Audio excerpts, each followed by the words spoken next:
और यहाँ पर आपको खबर दी, नवाज शरीफ ने कहा है कि मसनूई सियासी बहरान पैदा करने की किसी कोशिश को कामयाब नहीं होने देंगे। एक ग्रोह संजीदा मुज़ाकरात और सियासी अफाम तफहीम की सलाहियत नहीं रखता।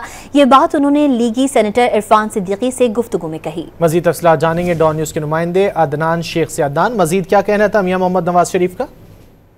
बिल्कुल, पाकिस्तान मुस्लिम लीग के सदर और साबिक वज़ीर-ए-आज़म मोहम्मद नवाज शरीफ ने रांची में अपनी रिहाइशगाह पर सेनेट में मुस्लिम लीग के पार्लिमानी पार्टी लीडर और उमूर खारजा करने कमेटी के चेयरमैन सेनेटर इरफान सिद्दीकी से मुलाकात की। इस मुलाकात में नवाज शरीफ का कहना था कि पाकिस्तान के अवाम अब किसी को तामीर तरक्की के सफर में दखल डालने की इजाजत नहीं देंगे। सियासत और जमहूरियत के बुनियादी उसूलों और कदरों से नावाकिफ गिरोह को अब लॉन्ग मार्चों, धरनों और पुरतशद्दुद एहतजाज की इजाजत नहीं दी जाएगी।